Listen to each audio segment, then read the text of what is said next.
안녕하세요. 한국사 교과서 함께 읽어주는 채널 지오세TV입니다. 앞으로 여러분과 함께 쉽고 재밌게 한국사 알아가기를 시작할 테니 계속 시청 부탁드립니다. 그리고 꼭 기억해주세요. 아래 설명에 링크되어 있는 블로그를 방문하시면 오늘 들으신 내용을 텍스트 버전으로 보시고 프린트물도 다운받으실 수 있습니다. 차례대로 인쇄하여 모으시면 나만의 한국사 참고서를 만드실 때 유용하게 사용하실 수 있을 테니 많은 이용 부탁드립니다.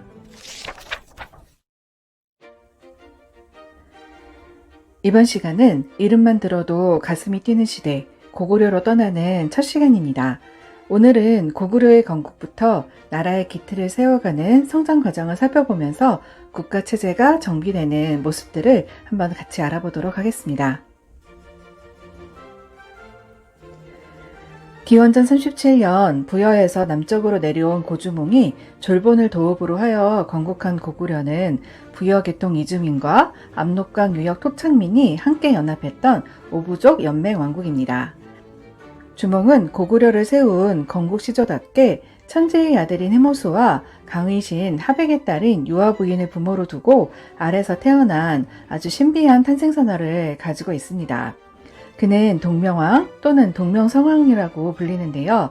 22살의 나이에 나라를 건국했고 40살에 아들 유리에게 왕위를 물려준 다음 황룡의 머리를 딛고 하늘로 승천했다고 하는 아주 그런 전설적인 이야기를 가지고 있습니다. 정말 탄생부터 죽음까지 엄청난 이야기를 갖고 있는 그런 인물입니다. 주몽에 이어 왕위를 이은 이대왕 유리는 주몽이 부여를 떠날 때 아직 태어나지 않았고 후에 아버지를 찾아 고구려에 와서 왕위를 이어받았다고 알려져 있습니다. 그는 삼국사기에 수록된 가요인 황조가를 지은 것으로도 유명한데요. 또 고구려의 수도를 졸본에서 국내성으로 옮기기도 하였습니다. 그리고 유리왕에 이어 왕위를 이어받은 왕은 만화를 원작으로 게임, 드라마 등으로 만들어진 바람의 나라의 주인공, 큰 전쟁의 신이라고 불렸던 3대왕 대무신왕 무율입니다. 외적이 침입하면 저절로 울린다는 자명고가 나오는 비극적인 사랑 이야기, 호동왕자와 낙난공주 많이 아시죠? 바로 이 유명한 호동왕자가 대무신왕의 아들입니다. 호동왕자는 당시 꽃미남으로 아주 유명했는데요. 대무신왕이 또 특별히 아끼는 아들이었다고 그렇게 전해지지만 결국 억울한 운명 끝에 자결을 명받아서 아주 슬픈 생을 마감하게 됩니다. 보통 태조라는 호칭은 나라를 건국한 왕에게 붙는 경우가 많습니다. 그런데 고구려의 태조왕은 6대왕인데도 태조라고 불립니다. 이는 그가 동해안으로 진출해서 옥저를 정복했고요. 또 요동지방으로 진출을 꾀했고 이런 정복 활동을 통해 왕권을 강화하여서 중앙집권 국가로 성장할 수 있는 기반을 마련했기 때문인 거죠. 또한 왕권 강화를 통해서 게르부 고씨가 왕위를 독점하고 계속 세습하게 되는 것도 바로 이 태조왕 그때부터입니다. 태조왕은 삼국사기에 따르면 94년간 왕으로 있다가 동생한테 왕위를 물려주고 그 뒤에도 19년을 더 살다가 119세에 세상을 떠났다고 합니다. 사실 믿거나 말거나지만 아무튼 오랫동안 왕위를 지켰던 것은 분명합니다. 또한 9대왕인 고국천왕은 부족적 전통의 오부를 동서남북중 이렇게 나누면서 행정부 개념인 오부로 개편합니다. 그리고 왕위를 형제 상속에서 부자 상속으로 바꾸기도 하죠. 또 194년 진대법을 실시해서 봄에 곡식을 빌려준 다음에 가을에 추수하고 그 후에 갖게 해서 가난한 백성들이 빚 때문에 노비가 되는 것을 막았습니다. 이는 정말 현명한 정책이라고 할 수 있는데요. 진대법은 재상이었던 을파소의 건의로 시작되었습니다.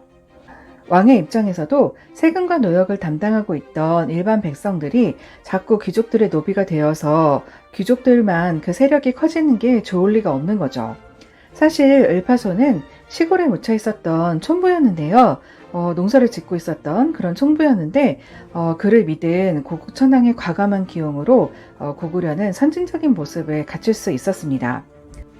경력이 아니라 능력을 믿은 왕, 또 그에 보답해서 최선을 다해 자신의 능력을 펼치면서 보좌했던 신하, 정말 이상적인 죽음과 신하의 모습인 듯합니다. 그래서 이렇게 고구려는 1, 2세기 태조왕과 고국천왕에 의해 중앙집권 국가로 발전하게 됩니다. 하지만 좋을 때가 있으며 위기도 닥치는 법이죠. 11대 동천왕 당시에는 삼국지에 나오는 위, 초, 오 이 세 나라 중에 위나라가 광구검을 앞세워 고구려에 침략하기도 합니다. 동천왕은 선상왕 당시에 제사에 쓸 돼지를 놓쳐버렸는데 글쎄 아무도 못 잡던 그 돼지를 한 여인이 잡았던 거죠. 그 여인의 이야기를 듣고 호기심이 생긴 왕이 그 여인을 찾아갔다가 인연을 맺어 낳은 그런 아이입니다. 그래서 어렸을 때 이름이 교회에서 낳은 돼지아이란 뜻의 교체였다고 합니다. 돼지 덕분에 왕이 되다니 진짜 세계에서도 보기 드문 이야기인 것 같습니다. 중국이 혼란한 틈을 탄 위천왕은 낙난군을 몰아내고 대동강 유역을 확보하면서 남쪽으로 진출하는 발판을 마련합니다. 또한 서쪽으로는 요동지방까지 세력을 확장하면서 발전해 나가는 거죠. 이 미천왕은 사실 광개토 대왕에 비해서 많이 알려져 있지 않지만 그에 못지않은 정복군주이기도 합니다. 그는 미천이라는 왕 이름처럼 한때 정말 미천한 신분으로 살기도 했습니다.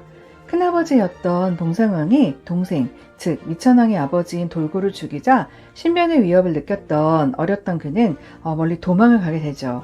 그래서 왕족으로 태어났지만 머슴도 살고 이후 소금장소로 살아갑니다.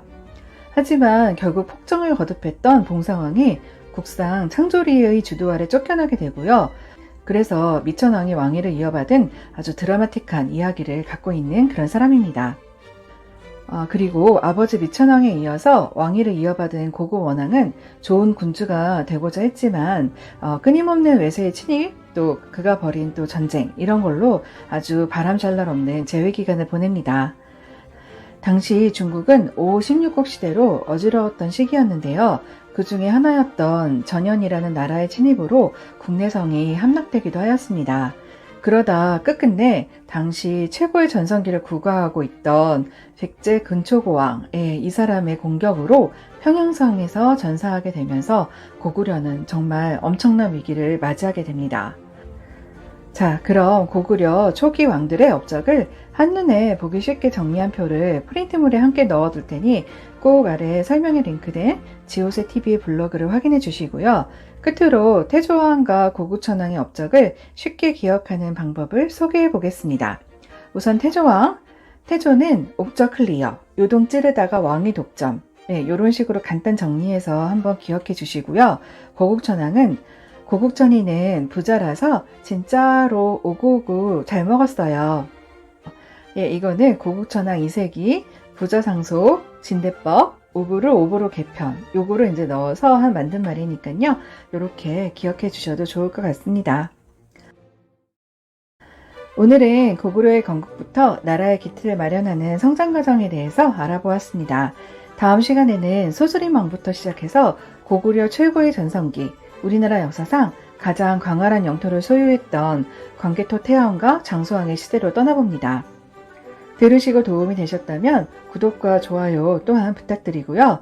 또 궁금하신 점이나 하고 싶은 말이 있으시다면 댓글 많이 남겨주시면 감사하겠습니다. 오늘도 시청해주셔서 감사합니다.